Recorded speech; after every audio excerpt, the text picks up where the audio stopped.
Welcome, everyone, to another episode of Taking Up Space, a Michelle A. Mayer podcast. Always excited about coming forward, y'all. Today is no different. Today, I'm doing this pre-recorded again, you guys. I wanted to do it live. I couldn't. I don't have a lot of faith in it. I started to go back on there today and do this live, but then my spirit said, how do we know that this is going to work out? It'd be a big waste of time.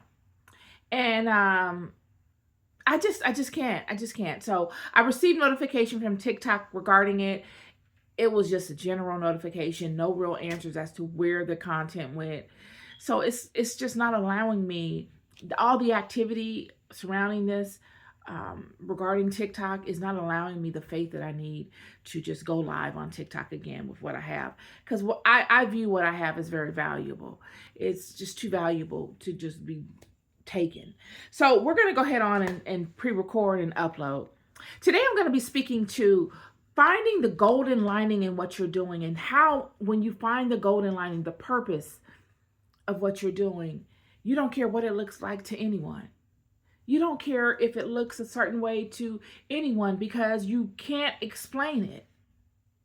You explaining your purpose, you explaining all of the details that have brought you to this place of acting the way that you act or doing what you're doing will only convolute the purpose in which you stand. It will only make what you're currently embarking upon more difficult to do.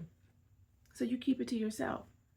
And in you keeping it to yourself, you're misinterpreted by a multitude of people, because nobody really understands what the purpose is, what that golden thread that is embedded within all of your actions is.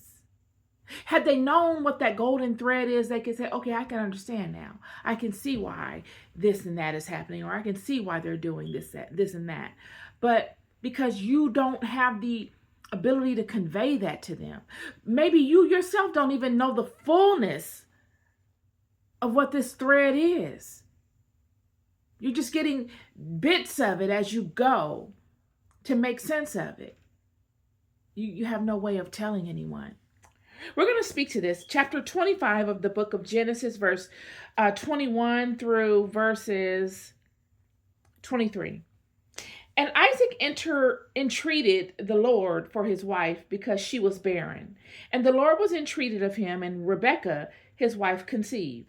And the children struggled together within her. And she said, if it be so, why am I thus? And she went to inquire of the Lord. And the Lord said unto her, 2 nations are in thy womb, and 2 manner of people shall be separated from thy bowels. And the one people shall be stronger than the other, and the elder shall serve the younger. So what we're finding here is Abram has given birth to Isaac, and in doing so, Isaac is the father of his own children. He's looking to have his own children at this point.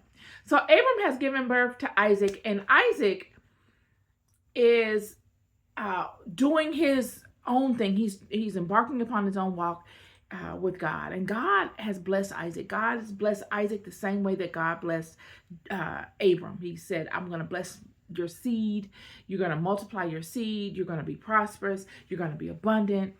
All these different things. I'm going to lead you in front of these people, and your enemies will be my enemies, and those that bless you, I will bless. Same kind of thing that he did with his father, Abram. And Isaac has married Rebekah, and Isaac is looking to have a family with Rebekah, but Rebekah has not been able to give birth. And Isaac goes to God on behalf of Rebekah, and he petitions God to open up her womb to make her fertile. And God does it. And while Rebekah is pregnant, she's pregnant with 2 children. And this is what God will tell her. This is why she's having so much movement in her belly. Is he's saying, you have two mighty nations in your womb. One will be greater than the other. And the older is going to serve the younger.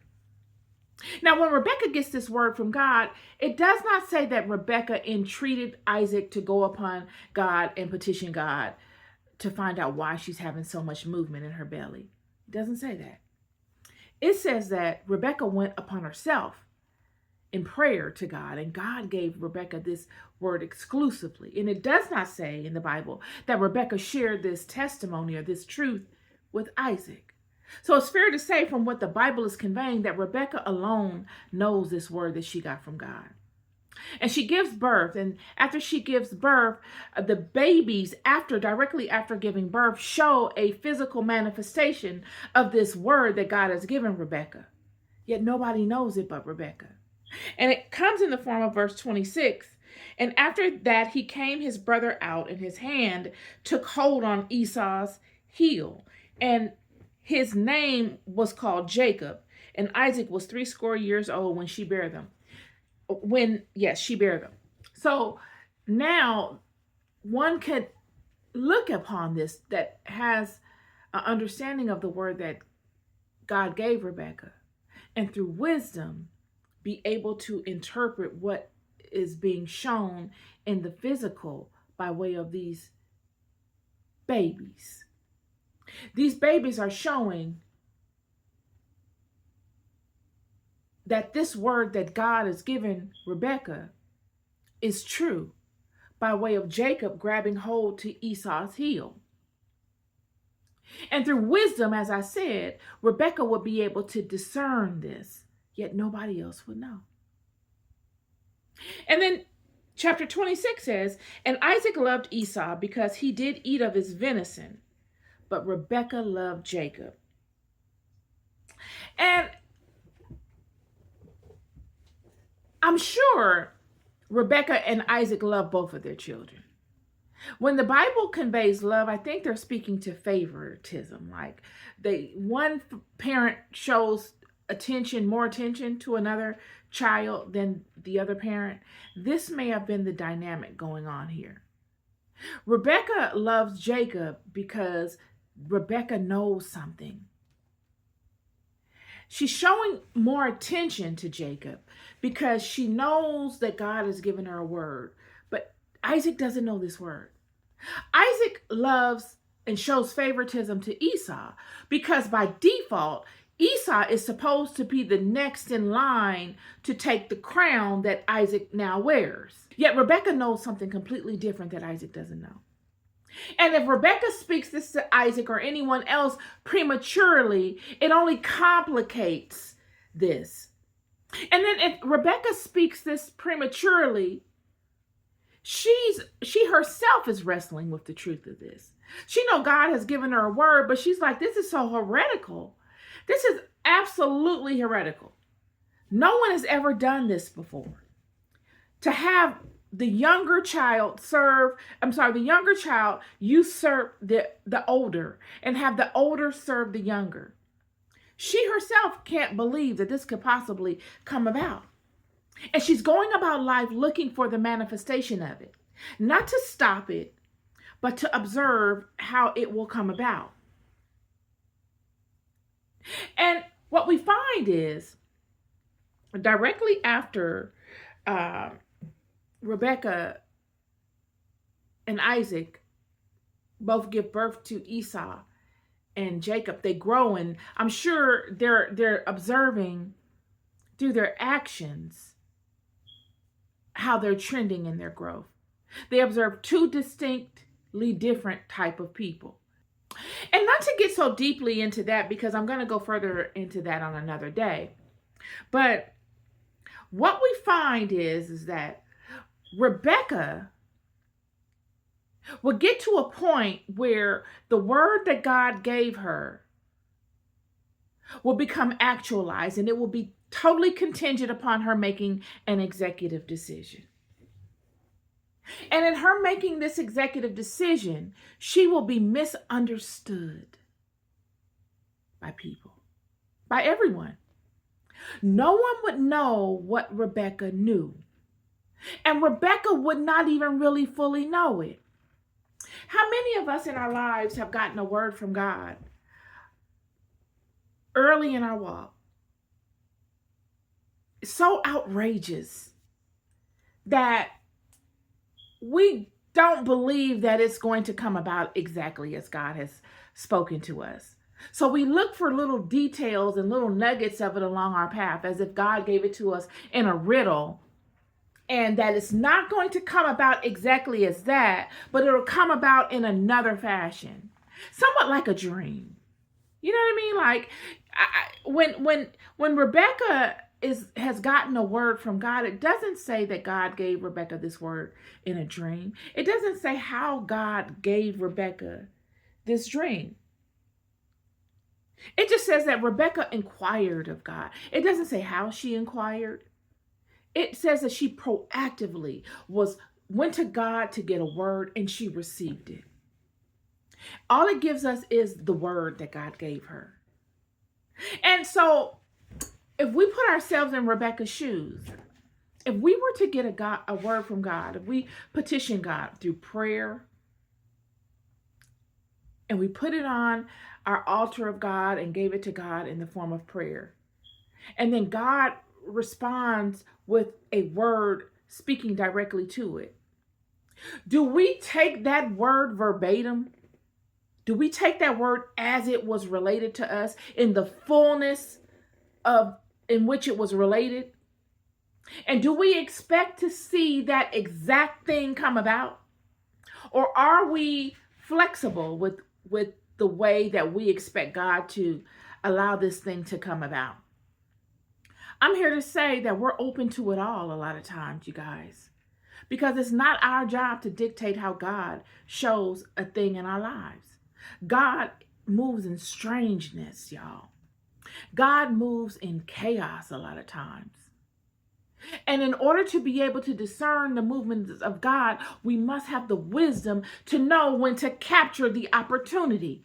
And a lot of times in capturing the opportunities of things that God told us would come to pass early in our walk, we must be misunderstood by people. This is Rebekah. Absolutely. Rebekah would be thrust into a situation where throughout her entire walk, she's looking for a sign as to how God will bring this word that God gave her when she was pregnant with these two children to pass. And now the Bible gets to a place, a crescendo, where Isaac is at the end of his life. And Isaac is now looking to bless Esau. And Rebekah has seen snapshots of how this thing is going to trend throughout the life of both of her children. She's seen Esau sell Jacob his birthright. She had nothing to do with that. Esau sold Jacob his birthright. Both the Apocrypha and the Bible support this. The Apocrypha goes deeper into it. I spoke to this on Sunday as to how Esau sold it and him unaliving Nimrod. And then coming upon Jacob, famished, tired, distressed. The Apocrypha says he was in grief. He was afraid. He didn't think he was going to be able to live after doing such things.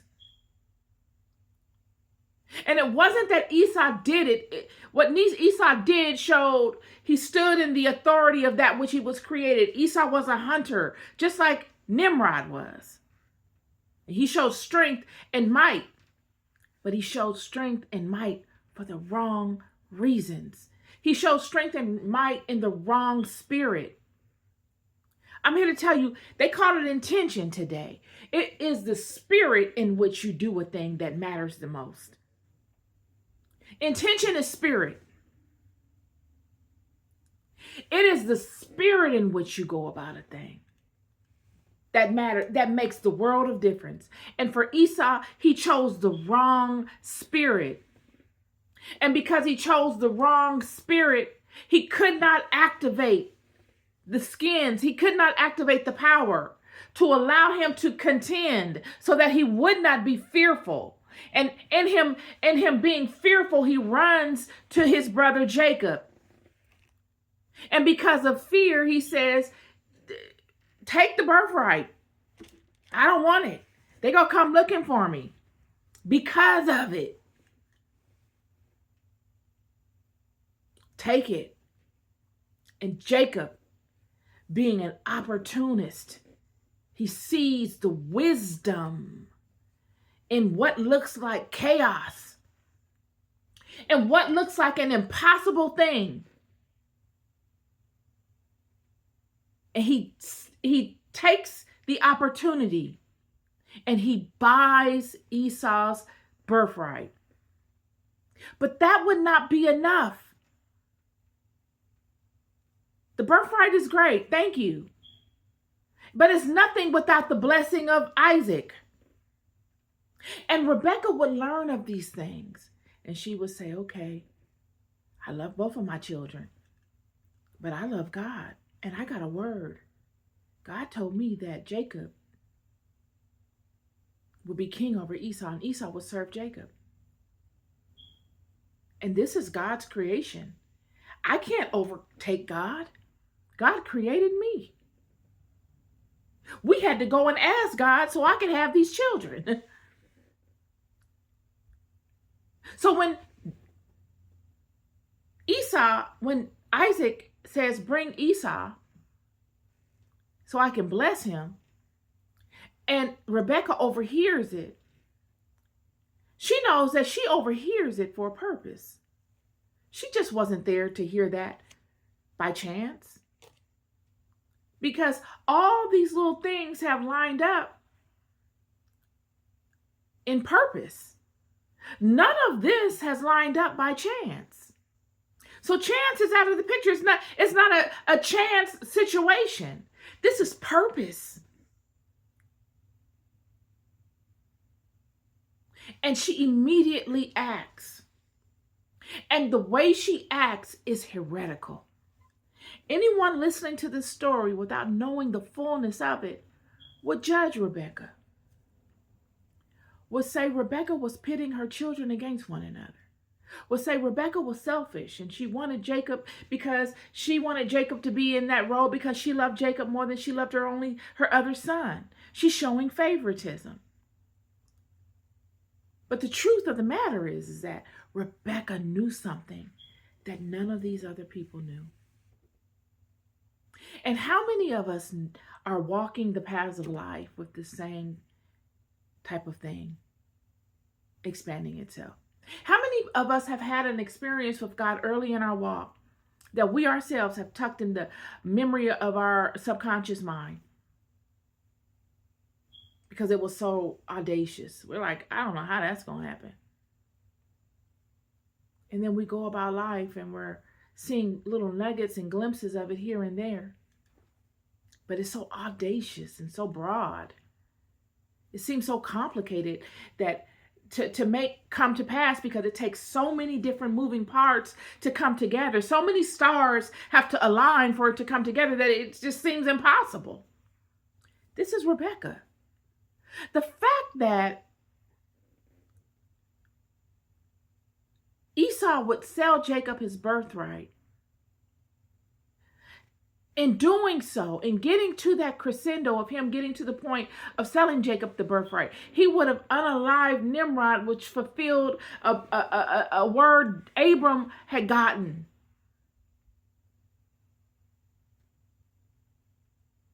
And then for Rebekah to be there at the moment of him getting a word from Isaac, and for her to make an executive decision. I'm here to tell you that there are many amongst us that are doing just this thing without even knowing it.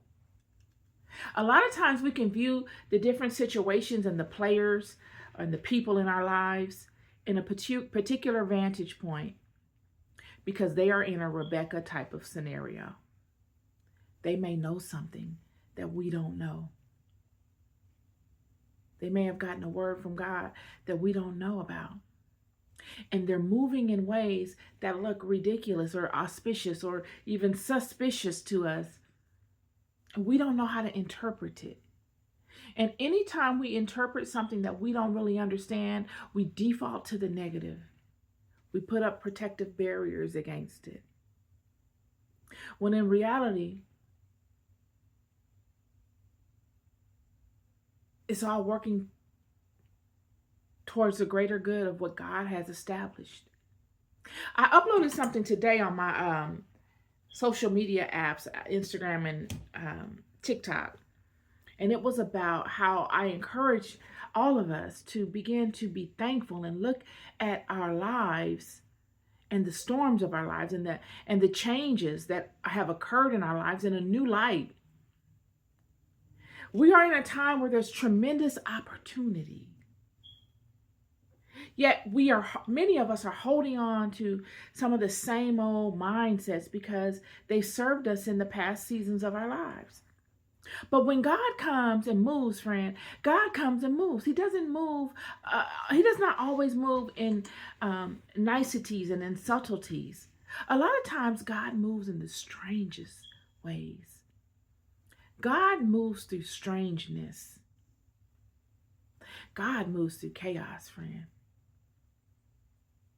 Everything seems to be up in the air and we don't even know where we're going or how we fit into it. And it comes like a test on many levels, but mostly it comes as a test to us as to where our strength lies. When we find ourselves in the strange places of life, when we find ourselves in the storms of life, in the chaos aspects of life, where things are rearranged and we don't know where we stand as it relates to the same environments that we have become so accustomed to. A lot of times we equate it to the devil, and the devil is doing this, and so we have to fight it, and we will for a season. But there should be something that comes and taps you on your back, or that comes to you in your silent moments and says, is this my creation? Am I supposed to fight all of my battles? Isn't that what God does? Why am I fighting this? What would happen if I relinquished control of this and I allowed things to show me where I need to be? What if I allowed this current to lead me? Where will I be? And it is in that place that we find out really what spirit is leading us. Because if it's the Spirit of God, we will be okay with relinquishing the level of control that we were so perplexed with engaging upon and trying to keep everything together. We will let it go. We will trust that we are aligned to that which is the source of all of our power. We will allow our life's actions to speak for themselves in real time. They will be our currency in this life as it relates to the new spaces that God will lead us to. They will give us the benefit of relinquishing all forms of control and navigating our vehicle to our predetermined or to a particular end result. Because we know for sure what we have done in activity. We allow the promises of God to be made manifest. We hold them accountable. We prove them. Just as God is proving us, we are proving the laws. Yet if we are not full in our truth, if we're not standing on solid ground, we will try to fight the change that's going to happen regardless. And in the fight, the only space that we solidify for ourselves is a demoted spot. We solidify within ourselves karma, which is nothing but lessons that must manifest in your life to teach you. That's what karma is. It's debt. It's when you say debt, you're speaking to lessons that now you must incur because you saw them fit for someone else to experience. Your silver lining, or your golden lining that intertwines the fabric of your life, that lining that propels you forward, that gives you purpose in what you're doing. Many people will not know of, nor will they understand it, but you will. And a lot of times, like I said, you may not fully understand it. You may just as well be looking for pieces or aspects of it as you go to build upon it, to help it make more sense to you. But what you will find is that you will get to a crescendo in your life where you will allow this lining to justify all of your actions. You will be okay with being misunderstood by people. You will be okay with looking heretical, because you know you're not leading from a selfish place. You know you were led to this. You got a word that supported this. This is not a willful thing. This is a leading, and you are just allowing yourself to be led. And this is my word for you today. Be wise in all of your undertakings, and look for the silver lining within all of your, or the golden lining within all of the experiences you have in your life that support the word that God has spoken over your life. And to those that are viewing those that are doing things in life that may look questionable to you, take into consideration that there may be a golden fiber intertwined within the thread of their lives or their activities that you just may not be privy to. Give them the benefit of the doubt in regards to that. It may very well be a broader picture at hand, and a picture in which God is the creator of and the leader of.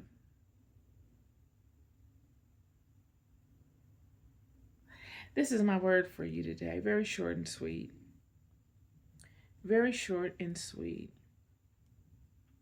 Be good to yourselves and be good to one another. Peace and love.